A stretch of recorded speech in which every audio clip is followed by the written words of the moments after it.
Pwede natin itong lutuin. At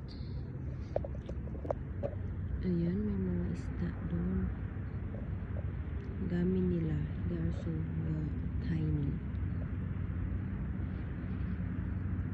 And may namasul na naman.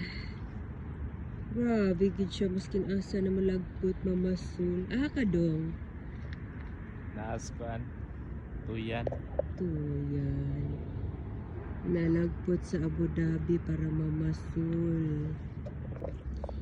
Ayan, iniwan ko dito. Nalublog na siya sa tubig. Oops. Ayan yung nakuha natin. Nalulutuin later.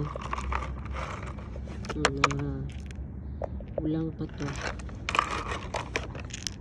Ayan. Sabawan. Ay, may kayumang. Agad ka. Go. Ayaw gumalaw. Ayan. Dito lang pala kayo,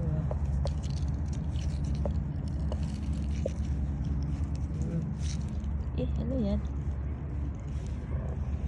Ayan, tapos hugasan natin. Ayan.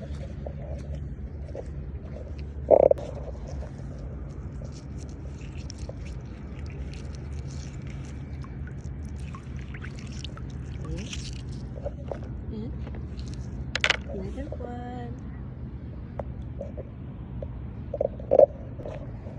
Ayan, tagalhin na naman natin. Katindog ang iyang fishing gear. Tingnan natin si Madam. Si Madam, dilim. Nakuha ka na? Sorry. Ito, may pain tayo na shrimp.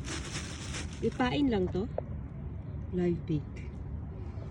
Grabe yung may sarili siyang fishing gear. Sarap itong nakagat pa. Tingnan natin sinong unang makakuha ng isda. Basta ako, meron na akong shells sa bawan.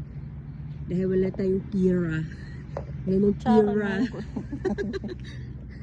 Pumunta na tayo ng Abu Dhabi para manghuli ng mga tawag nito. Seafoods. Nasaan na si Kuya Koy? Nasaan na si Kuya Koy? Nindagtang gula na kasan. Solo flight kasan. Hindi ka pa tapos? Hindi pa.